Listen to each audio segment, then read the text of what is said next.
Thank you for coming. We're going to talk about some real practical things today. I actually have a worksheet if you really want to get really into the weeds. But I'm going to tell y'all a little bit first about kind of my background. And again, I'd love for this to be interactive. Feel free to ask questions. Feel free to talk as much as you want to. I'm very thankful to be here. My name is Laura Johns. I'm the founder and CEO of a company called The Business Growers. Of course, I'm going to miss the clicker. Let's see. There we go. All right.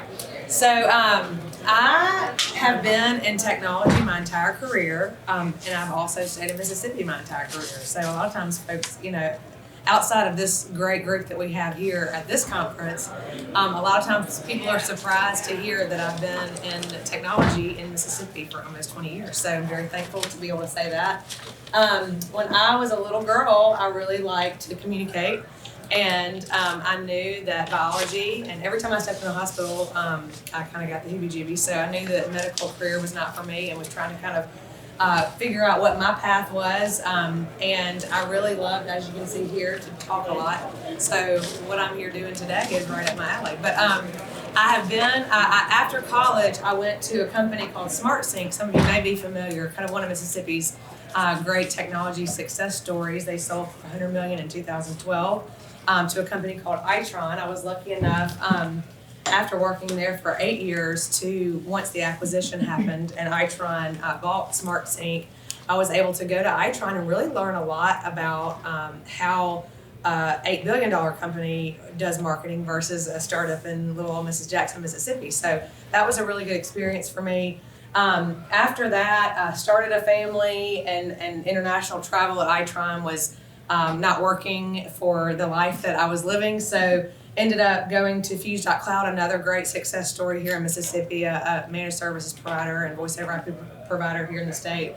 And then kind of the reason I'm telling y'all my story is because I think everybody in this room and a lot of people here at this event can understand life pivots and how sometimes life pivots present opportunities for you. If many of you in this room are entrepreneurs, you understand that doors open and doors close.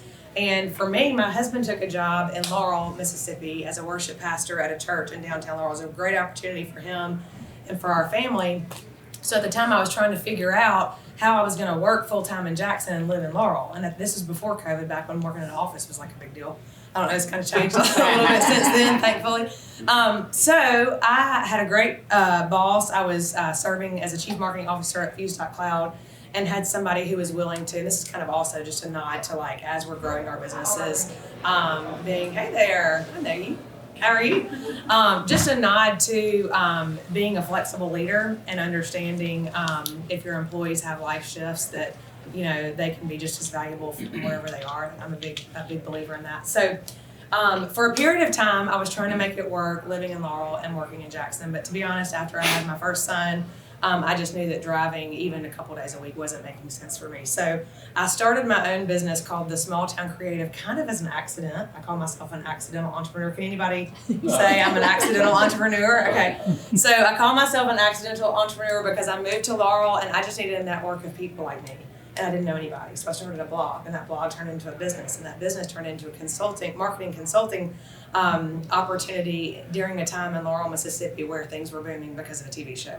So just, again, how life does that. I really enjoyed working for myself, but at the time I had a new baby and did not have any interest in employing a bunch of people and growing a business. I just wanted to pay the bills. So did that with the Small Town Creative. My husband and I moved back to Jackson in December of 2019, and we were expecting our second son, who was 3 weeks after the world shut down, so that was another interesting pivot. But after I came back to Fuse.Cloud full-time, I had that, and again, a lot of you might understand this feeling. I had done this on my own. I had tasted what it felt like to do this on my own, even though it was out of necessity. And I went back full-time and really just had that itch that did not go away. So I said, you know what, I'm about to do this and really do it. So in 2021, so June of last year, I started the Business Growers. And, really because I had sat on the side as a client of a marketing agency a lot and had seen what it was like to try to get our marketing goals accomplished as a tech company in Jackson. through agencies who weren't internal because we didn't have the funds to necessarily staff a whole marketing team internally. So, but I also saw the disconnects that a lot of times we have with agencies because they don't necessarily live our vision day to day. So I wanted to help bridge that gap specifically for technology companies because, I'll speak to this in just a minute, but because of technology, sometimes it's extra hard to tell our stories when we're in it every day because we know all the intricacies of it. And so that messaging piece, I feel like, falls flat sometimes for tech companies if we don't have the right marketing partner. So anyway, 2001, I started the Business Growers. We now, and this was at SmartSync, we serve utilities. These were kind of my highlights, a bucket truck, and then also getting to meet John Bronco, who's very kind and excellent man. I think this is kind of, battery might be done. So today, I'm founder and CEO of the Business Growers. Again, I have 2 boys. I've spent 18 years in tech startups, specifically in telecommunications and the utility business. We've managed marketing efforts for over 100 brands, and we specialize in growing tech companies from the ground up. I'm also a little hoarse because I'm on the phone. These 2 can attest on my team. I'm on the phone all day long, talking a lot. Today we have 48 clients in 18 states. So in a matter of a year and a half, we've grown. And I will say, I can speak firsthand. They say the riches is in the niches, or however you want to say it. Not to boast, but we have found great success in focusing on a particular client, a particular type of customer. So this is kind of where we started. We took any business we could get, and I was just excited to have people who were interested in doing business with us. You may recognize some of these logos. And then here lately, we have really honed in and focused on tech specifically, and a lot of telecommunications companies, to be specific. So here's what we know. And if there's one book that I recommend, many of you may have read it before, Building a Story Brand by Donald Miller. It's kind of if there's a book that we hang our hat on as a brand and as a company, it's this book. And the reason it's important specifically for technology companies, can everybody hear me okay? Do I need a mic or am I good? The reason that I like this book specifically, if you're a startup trying to figure out your message, or if you're in tech, and how many of you are in a tech environment? So a handful, okay, and then some of us aren't. But so whether you're in tech or not, our role to communicate clearly, I'd say now more so than ever, there is more noise and more distraction from a marketer standpoint than ever before. So getting crystal clear on our message, and this is particularly important for social media, is critical. And what I find is a lot of times, and I actually have a lot of brands I'm working with right now, we're working through this, is that we want to get to the, for lack of a better word, we want to get to the fancy stuff, or we want to get to the sexy part of marketing. We don't want to talk about our brand message. We don't want to figure out what our one-liner is. But if you try to move too fast and get to the point where you're doing Google ads or doing whatever, but you don't have a landing page that accurately reflects what you do, or you aren't clearly communicating what you do, or know your audience, then you're in a lot of trouble. So this book is a very good framework. We have a certified story brand guide that we work with that is a really great master at kind of helping you hone in on your message. And we really think that's an important part of knowing how to communicate effectively on social media. So this is just my book tip. But here's kind of some statistics that I feel like are really important, especially if you're growing a business yourself, you're an entrepreneur. From the Bureau of Labor Statistics, in the first year, 20% of small businesses fail. In the second year, 30%. By the fifth year, 50%. And this man right here might be able to tell me too. You may have, I don't know if these are accurate statistics for the state of Mississippi. Can you Thumbs up with you. Thumbs up, okay. Within 10 years, 70% of small businesses fail. And there are a lot of reasons, again. He may be able to tell you some of those specifically. Maybe a funding issue, maybe a management issue, maybe a product issue. But, I really feel like a big part of why we fail starting businesses is because we don't know who we are and who we're talking to, and we aren't able to communicate effectively. We stay so head down in trying to get the job done that we aren't looking up and speaking effectively and really communicating effectively. So again, kind of going back to that story brand, I highly recommend it. But there are three things that I believe as a consumer, whether it's a business to business or direct to consumer brand, there are three things that if I had to boil it down, there's a lot of things that we do to validate brands, but I say these three are probably the most important. It's kind of how we build our business and how we serve our clients. The first thing, if I'm trying to decide if I want to buy something and I'm going to go make sure I have confidence in that brand, I'm going to look at their website. If it's trash, I'm done. I'm going to look at social media. If they haven't posted since 2017, I'm done. They're not relevant. And I'm going to look at Google reviews. If they're filled with Google reviews or have little to none, I'm not getting the information I need. So this isn't about social media yet. We're getting there. But if you say, hey, what are your 3 tips? Get these things right. Get these things right. Let's make sure that your website accurately reflects what you do and looks good, appealing, that your social media is consistent, and then you have, ask your friends, send them the Google review link and ask them to give you some Google reviews. So again, kind of going back to what I feel like is critical, that brand message, the messaging component. We're going to talk about social media content here in just a minute. The key to growing your business is good soil. I feel like this is, and it's really why I named the Business Growers, because I want to make sure my clients don't just want to do the sexy stuff. They also want to do the foundational stuff. And this is kind of how I preface all my presentations. I know some of you have been in some of my presentations before, so if you've heard this before, but I really don't feel like the business is going to grow like it should if you don't have a solid messaging foundation and know who you are. Your brand is solid. I've actually worked with Fuse.Cloud. Funny story. When I first started working for them in 2014, they were called Broadband Voice. And I don't think Gary would mind me telling the story. The CEO, he knew that they had a problem. So they would go and try to sell a fiber internet circuit to somebody, and their name was Broadband Voice.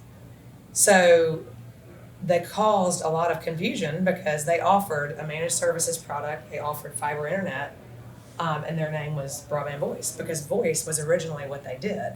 So when you're thinking about what to name your brand or your brand story and how your brand and name connects to your brand story, making sure that it's reflective of who you are is really important. So we did a transition when I started. They went from Broadband Voice to Fuse.Cloud to imply that they fuse or connect, blend together a lot of cloud-based services.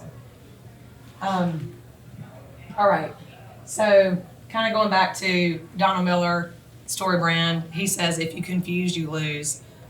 This is critical when we're talking about social media, and we're going to talk specifically about content in just a second. So I break everything down in 3 phases of growth whenever we talk about marketing.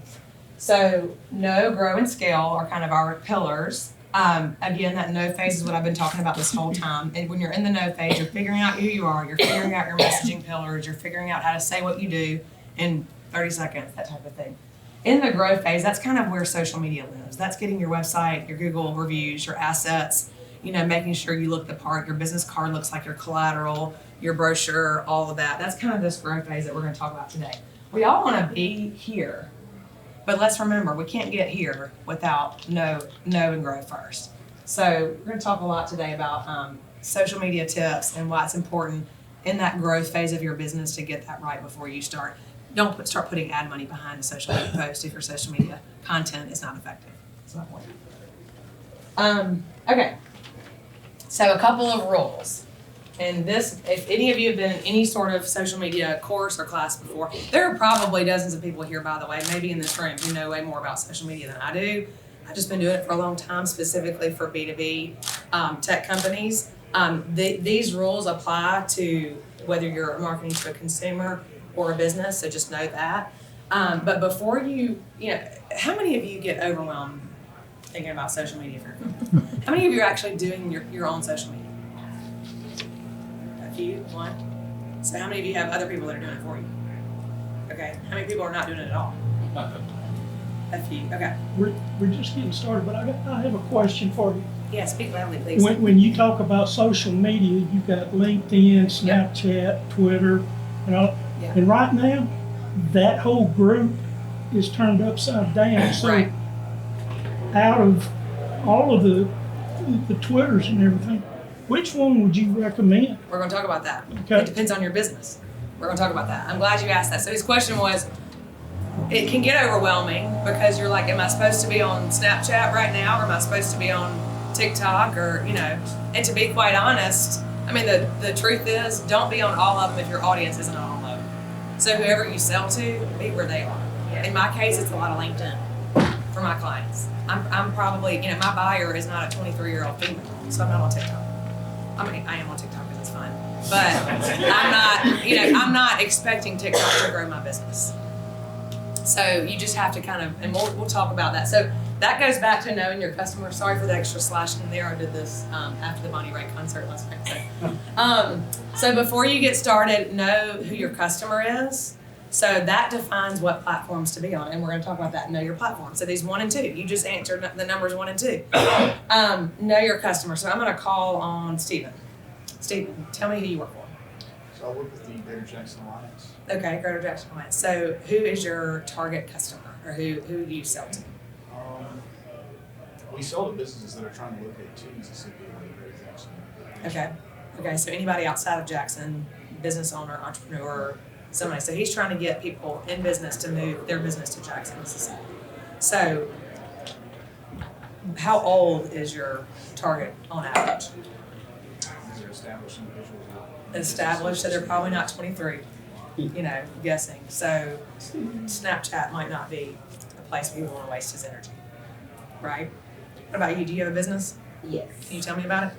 It's a startup business for a medication dispenser system, Okay. and my target audience is for the elderly.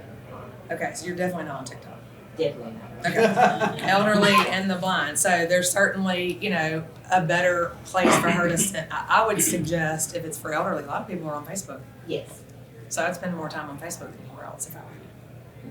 That's just kind of my thing. What about you, Zeke? Yeah, so our target market are blog sites. Blog sites. Okay. Who's going to blog sites? Who's going to these blog sites? You're actually marketing to a business that has a blog? Yes. Okay. So what Yeah. type of businesses? Well, but it's the full gamut. So Okay. so blog sites are broken down into so many different categories, and we can market to any of the categories. So I think we're going to do health, beauty, finance. I mean, those will be some of the initial Right. ones. So this is a B2B product. Is that right? Yes. Somebody's actually orchestrating the blog. So it's probably a business that has a blog, or an individual that has a We blog. want to put an app onto their blog sites. Okay, cool. Okay. So you business and consumer. It could be an individual who has, maybe their own. So you could be on a lot of different things. It sounds like you'd be on every channel if you really wanted to. I think LinkedIn would be a good focus for you. It sounds like. So you gotta kind of do that type of work before you really get started, because you can drive yourself bananas trying to be all things to all people, and especially if you're a one-man show or one-woman show, being on everything doesn't make sense for you. Teresa, what about you? Tell me about your business. We do social media, marketing, public relations, Okay. communications. For local businesses, or you for anybody? Primarily now, nonprofits. Nonprofits. So Okay. I was like you, I was all over the place. I know, you gotta And focus.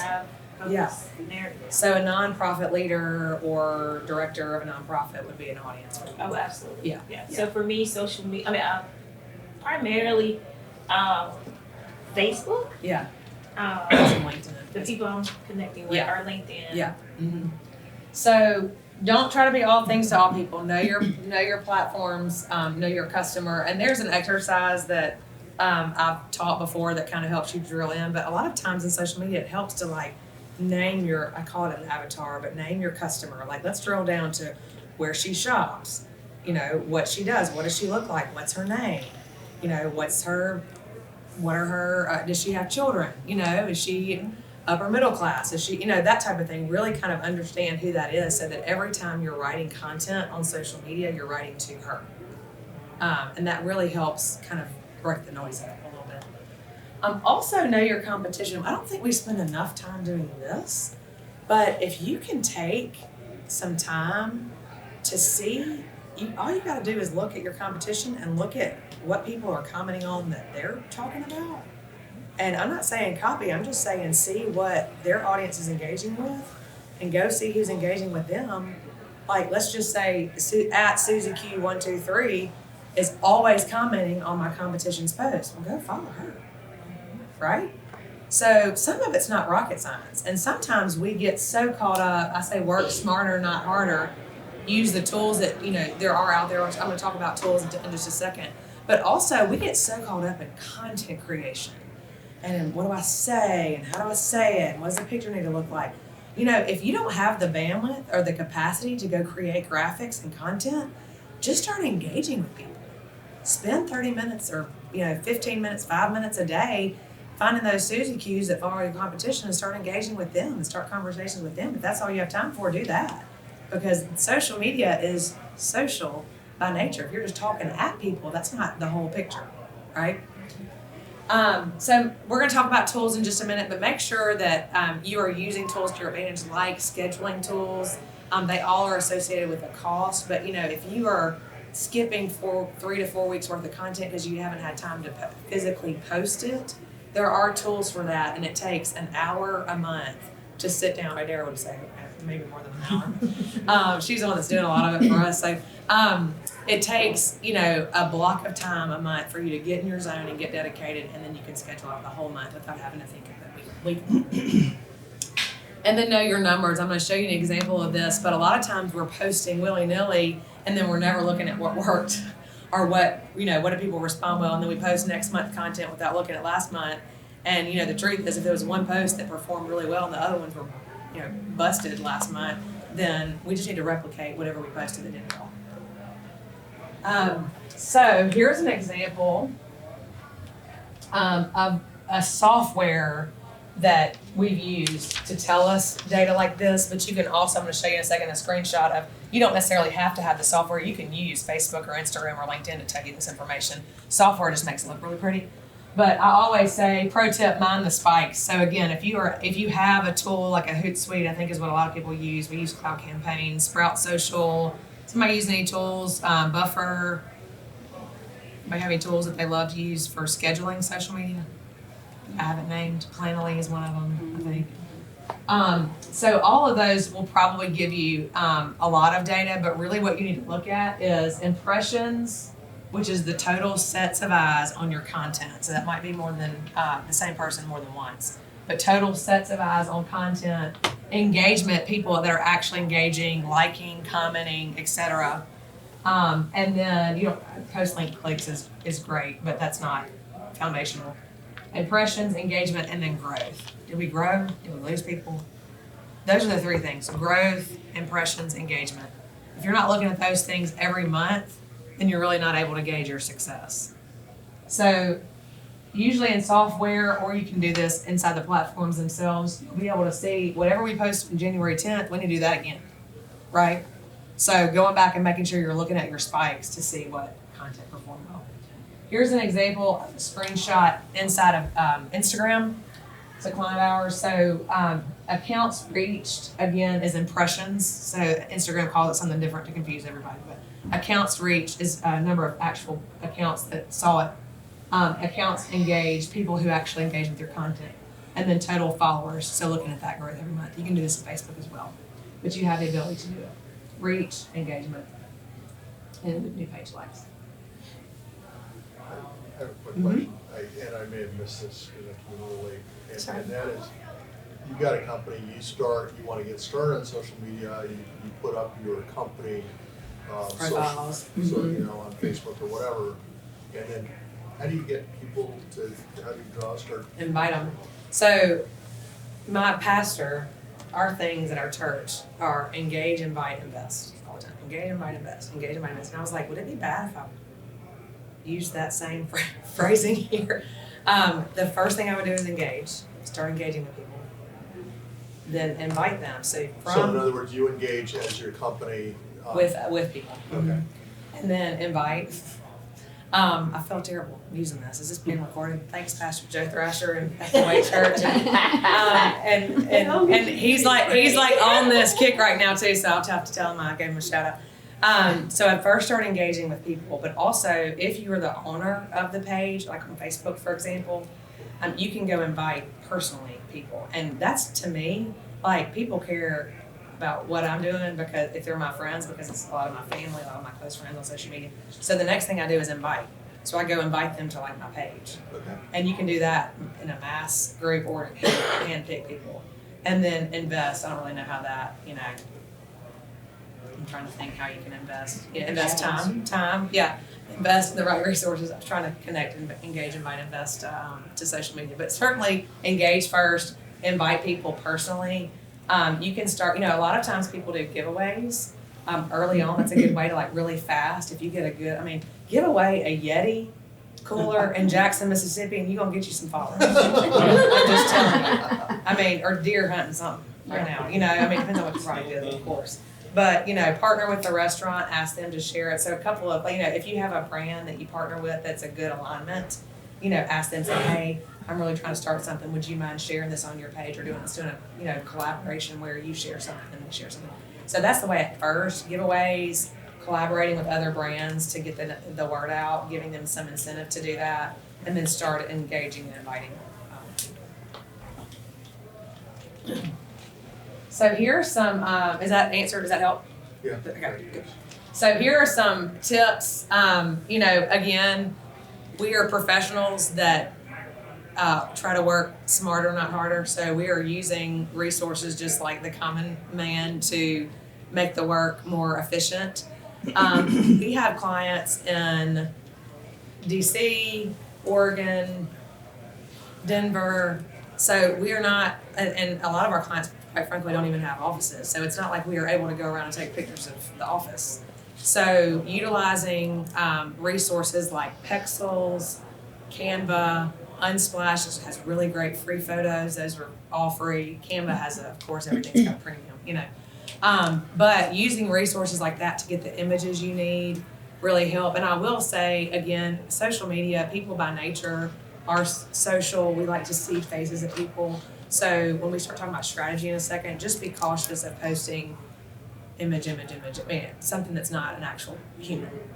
Because pictures of humans will perform better 9 times out of 10. Even if you have a consumer product like a shirt that you're selling, human in a shirt will do better than the shirt laying on the ground.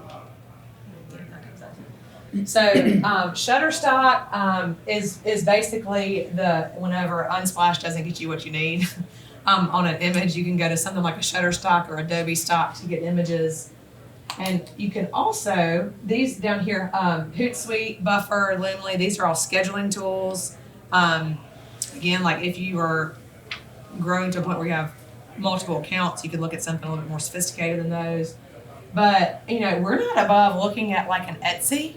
Etsy has designers that have created templates that look great. So you can go to Etsy and buy a Canva block of templates and customize them a little bit, change the colors up. See people nodding, they know. And save yourself the headache and also the brand confusion of posting, you know, a feed that has 9 different images that look completely different. So they will give you a nice, beautiful packet of images that look the same. And all you gotta do is drag and drop, change the colors, do that kind of thing. So Etsy's a really great tool for that. Okay, for less stress, here's like the roadmap to get started. If you have a new brand and you don't want to stress yourself out, because a lot of times I just think that we get way too worked up about social media. If we bite it off a little bit at a time, we can save ourselves a lot of headache. Life's too short to worry about social media. Okay, so instead of stressing yourself out every day, I haven't posted today, I haven't posted today, I haven't posted today, I gotta post tomorrow, you know, what am I gonna post tomorrow? Set like 30-day goals. And maybe just for 30 days you want to post once a week. You know, give yourself a little grace there, you know. And count every little win. Like if you get a post like or a share, celebrate that, you know. That's, you know, to me, I'm like, if you just set a simple goal of, hey, this 30 days, I'm going to post 4 times for my brand, and you do it, you can celebrate that. You have my permission. A lot of times we are building content because we feel like we got to post something instead of building content for comments. You know, it can look pretty, but again, going back to what I first talked about, that messaging, you want to build content that's engaging because people are, you know, that thumb swipe up is going to keep right on going if it doesn't catch their eye. So think about what is going to get people to comment. You want to build your content for comments. And if you go back and read that Story Brand book, the whole point of the book is it's not about us. It's about them. They are the hero. We are the guide. Talks about that all the time. So I use this illustration a lot. But if you have a friend, how many of us, raise your hand if you have a friend who's always trying to sell you something? Okay. So when that friend's like, let's go get coffee Saturday. What do you say? Yeah. You want to know what they want. Okay. Social media is kind of the same. If you are selling something every time you post, people will get tired of it and either unfollow you or keep going. So serve them with content that's not even about you, it's about them. So this may be old hat to some of you, but let's just say, I like to subscribe. Another tool I didn't mention, Google Alerts, simple old Google Alerts. You can tell Google what you want to hear about, and it will send you alerts in your inbox every day about your industry or about a keyword that you're looking at. So it will serve up ideas of what to post, and that can be something that you can serve your audience with. Does this make sense? Also, another thought or tool, we as a company subscribe to a lot of marketing blogs and marketing, social media marketing world is a good one. We subscribe to a lot of things in our industry, and they're sending stuff to our inbox. So as long as we source them as the person who created the content, share that. If it's 10 marketing tips for social media, I don't have to write it. I can share it and still be a valuable resource in serving my client, my ideal client. So that's kind of that wasn't my own point, but just make sure that you're not that friend that's selling something every time you post. Also, the last week of the month is the best week to plan content. So on Monday, the last week of every month, set aside, this is just a real practical tip, but set aside a couple hours, Monday, the last week of every month, and that's when you are going to your thinking space and you're planning your content out. We're going to talk in just a minute. I got some worksheets about how to plan that content.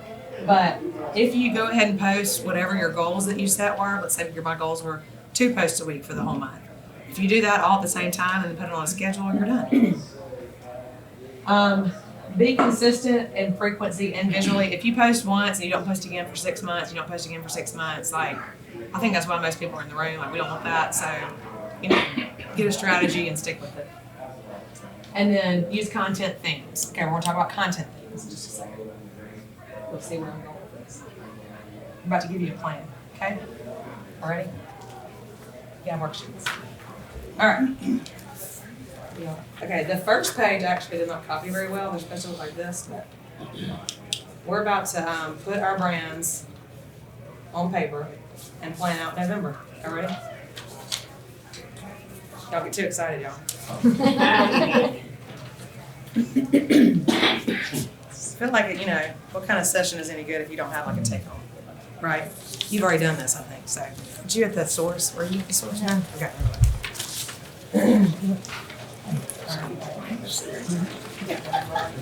There are some little hardback books in the back. All right. So we're about to put our plan together for November.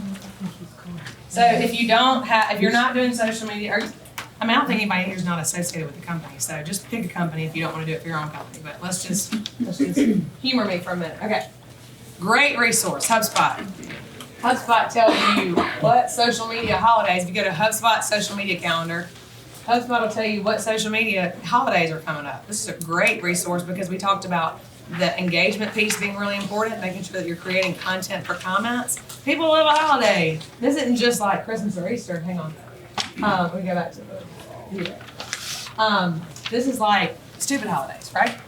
They all love stupid holidays, right? So I know you may not be able to see this, but first we're going to take this sheet and we're going to look at holidays for November. Type in at the top, month November. This is November. All right. Can anybody see this? Is any of these holidays align with our brand? Now, if you are marketing to cybersecurity professionals, then Walk Your Dog Day is probably not the best holiday to talk about, right? But if there's National STEM Day, that's applicable, right? So can anybody see this and identify one that might make sense for their brand? What did you say your product was? Veterans Day would be mine, because Perfect. of the number of retired VA. Absolutely, absolutely. Veterans Day, Diabetes Day. Diabetes. There's recycle for any brands that are in that kind of space. What about these guys in the back? Y'all look really interested. I kind of like y'all's engagement here. Y'all are laughing and giggling. read it. Okay, sorry. Tell me where you work. M-Trade, okay. All right, So so maybe STEM day for. STEM Day for tech, yep. Let's see, any restaurants or food services? No, we can always do daylight savings time because everybody's reminded. I mean, honestly, if you're in an office, there's a coffee holiday all the time. So there's cappuccino day, we could do that. And that's where, again, if you're posting for engagement, if you just think ahead, if it's the last month of October, or even the, last week of October, and I'm already looking at this, I'm not stressed about getting that picture for cappuccino day, right? I got 2 weeks. So I can go get a picture of somebody drinking the cappuccino and go ahead and schedule it. Didn't have to be on cappuccino day, nobody knows, right? So you can start looking at stress awareness day, cook for your pets day if you're a vet, that would be a great, if you're serving a vet. The end of the month, so go ahead and fill out, if you can pick a couple of days, go ahead and fill out on that day. So I'll go back and read these. Writing month, Author's Day, cook for your pets. We said Veterans Day is November. We're already into November, so we skipped the first week. America Recycles Day, Students Day, Men's Day, Men's Clothing. If anybody does men's clothing, that'd be a good holiday too. Small Business Saturday. Oh, where are we gonna go? He's gone. Small Business Day. Cake Day. Of course, we got Thanksgiving. You definitely, Black Friday is always good. And you can do, even with B2B companies, if you don't sell a consumer good, Black Friday is still something that you can do something fun with, or Cyber Monday, right? Let's talk about if we are serving a tech company that has a security something, we can certainly make a connection to Cyber Monday, right? All these people buying who knows what on Cyber Monday. So there you go. So you should have at least 2 or 3 holidays that you were able to put in your schedule just based off that alone. Okay, the next thing. This is how you build content things. Behind the scenes. So if you're in an office, this would be a good, let's walk into the boss's office and do a little behind the scenes of him meeting with somebody. Or if you have how many in here have a product, an actual physical product? Anybody? I mean, what? A physical product? A physical product? So how you make it, people get real interested in that. That's what I think part of TikTok's appeal is that you can show a process. People are very interested in that. So if you can do that twice a month, go ahead and put in your schedule behind the scenes 2 or 3 times. So go ahead and write behind the scenes on day 4, behind the scenes on day 8, behind the scenes on day 12.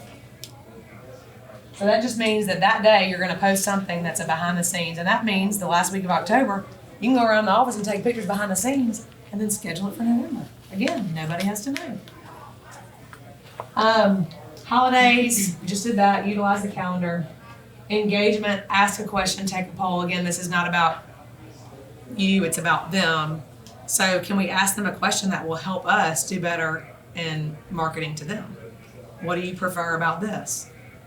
Here's A or B, this or that. Those are really great. Take a poll. What do you, and LinkedIn actually has an application, instead of you having to post a picture and say this or that, you can actually do a poll on LinkedIn, which is really nice. You can do what? A poll. So straight from your feed, you can say you want to poll people, and and that actually, because it's organic to LinkedIn, performs really well generally. I like to work in tips, pro tips. So, if you're a healthcare or something along those lines, a Wellness Wednesday, Skin Tip Tuesday. What are some other things that we've done? Adara, you got any ideas? Wellness Wednesday, Fun Fact Friday. You can kind of use your days of the week. So if you have, let's just say you want to do a Tip Tuesday, go ahead and put that in there. So you've got a tip every week. I've already got 20 posts for the month. It's we're only on the 4th thing. And I like to say, again, we already talked about showing your process, but educate, inspire, and repurpose. That kind of goes back to going and looking at content that people may. I just gave you a shout out. You were gone. we had a small business Saturday, day of the month, so that's gonna be a good month for y'all to post. I'm sure y'all already on it, but just saying. So, if you put on your calendar, let's just say 4 or 5 times, scatter education. And this can be an article, something that, a tip about how you can educate your audience. It's not you selling, it's just you telling them how something works. And then this, kind of going back to what you said, if your audience is not on TikTok or not, video is just winning right now on all platforms, to be quite honest. If I post a video on LinkedIn today of me here, and just walk around, even though LinkedIn is not natively a video platform, it's gonna perform far better than any images that I post. So if you have, again, don't stress yourself out, video can be overwhelming. But the good thing is, back about 6 years ago, everything had to be aesthetically pleasing, and everybody was focused on making sure the filter was right. And now, we're done with that. Now it's just post, whatever, engage, So don't worry about being, all edited. Edited video actually performs worse than real raw video. So, the trending songs, you can go to TikTok real fast and swipe a couple times and see what the trending songs are. Anything Taylor Swift right now, by the way, she's top 10. Every 1 of 10 on the Billboard is Taylor Swift. In case you didn't know. First time in the history of Billboard that there's not been a man on the top 10, and that's because Taylor Swift has all 10. So I thought that was very interesting. But video with a trending song. So take a trending song right now, if it's this week, Taylor Swift would be a good choice, and post something. It doesn't have to be, you singing the song. Remember that. It can be the song layered over the process, or layered over you going to cappuccino day, coffee, everybody, coffee, and then everybody cheers into coffee, and then you got yourself a video. So, yeah. Am I stressing you out a little bit? So the question is, you're a company, you're now using Taylor Swift's song, hooked into how-to video that you put out. I mean, at what point do you cross the line in terms of infringing on? They'll take it down. I mean, I'm more of a forgiveness than permission kind of person when it comes to that kind of stuff. But I mean, TikTok is author. It'll tell you if you can pull it up on TikTok, then it's okay. I mean, they do now. A lot of people are doing original sound. Rip something off and post it on your own. They're real quick to take it down. Our church has actually done that before. We've posted accidentally a song that was copyrighted, and they'll flag it and take it down. Pictures as well. No, pictures, I would not. I mean, same thing. If you can now get editorial rights to pretty much any photo. I would, it's a good question. Again, I'm a more forgiveness than permission, but it's probably not good advice. So I would not post something that is owned by somebody else. It's like, do not post this. But on TikTok, it's an audio. A big part of it is audio platform. So I think it's, if you can pull it up, you have to find the song on TikTok. And then if you scroll and find it, same with Reels, it'll tell you what you're allowed to pick. Okay. So some of it won't be authorized. You won't be able to find every song you want. So I would not go rip a song off and put it over your video and then find something that's already there. If that makes sense. Yes, she probably does. And there are also many sites where you can go and find free music that everybody has released that sounds good, and that's copyright free. That way you don't have to worry about any issues. And then for pictures too, Unsplash, Pexels, you can use those for free. But if there's a website, you probably have to ask them for permission. Yeah, I wouldn't go. The Shutterstock, Pexels, Unsplash, all those that we said earlier, those are all fair game. And on Shutterstock, you buy it, you pay for it. Right. Unsplash is a website with artists that have said you can use my picture for free. Would love for you to credit me. You don't have to. Okay. So you're able to use those without having to worry about that. So I would Unsplash. Unsplash, UNSPLA. They have an app too. They're really great quality photos.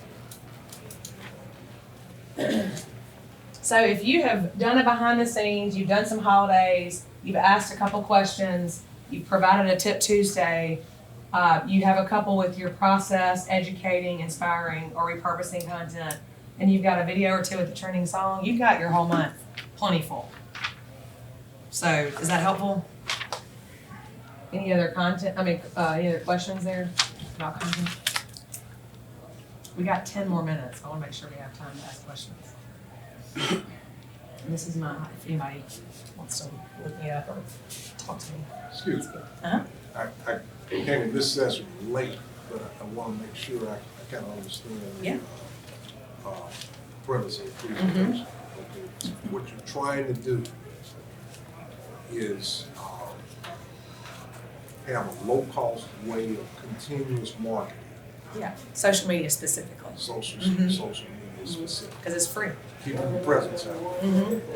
So, and the handout is kind of to help you plan a whole month's worth of content. Social media just is easy to stress people out because you're trying to run a business. It's very hard to focus on, posting every day. So this was designed, and I have a little, I'm happy to send this presentation to anybody who wants it, but I have a little handout here. We were just kind of penciling in some ideas throughout the month to kind of show you that at the last week of every month before November, let's just say the last week of October, you can spend a couple hours on Monday planning out your content, putting it in a scheduling tool, and then being done.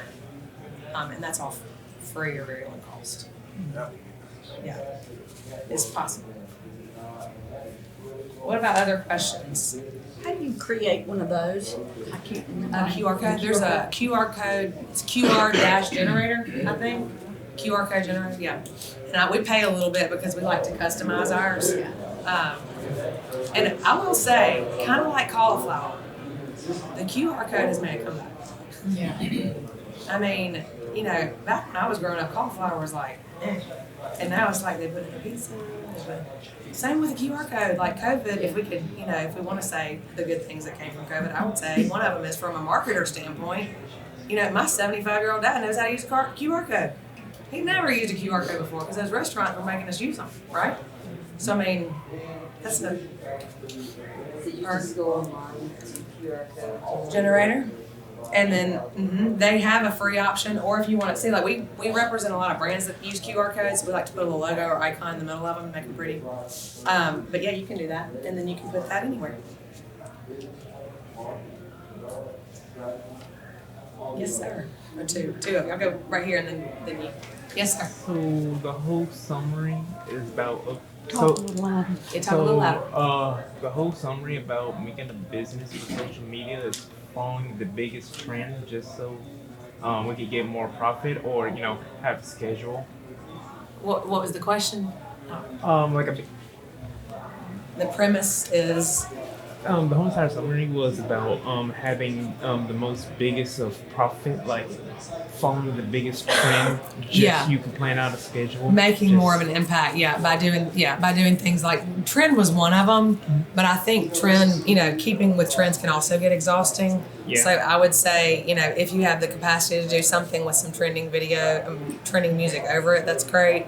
But most of all, it's just sticking with the holidays, engaging content, showing your process, and using that to kind of shape up your monthly content. And that's no cost other than your time. Oh, So okay. doing it inexpensively. It also applies to different words. Say like if you put on your website or something about climate control, that buzzword is everywhere. Oh yeah, yeah. And that's another thing when I said sharing resources, I mean if you have, this is kind of was designed to be more like DIY or on a budget. If you have blog content, even if it's old, that's another thing to work right into the schedule. Add blog post, blog post, blog post. If you have blog content or have the ability, there are also some resources you can use out there to create blog content. If you have that, certainly share that because we certainly want traffic going back to your website rather than somebody else's if you can do that. You touched this up front, but talk a little bit more about demographics of your audience and the platforms that you use to get to that demographic. So, yes. So, I have another slide. I can find it. That kind of tells you, let me see, I presented this at a PRAM conference using it real quick. Let me see if I can find this. Here we go. Of course. Yep, so, can y'all see this? The bottom? This was another presentation I did where we talked through that. Let me see if I can find it. Let's see.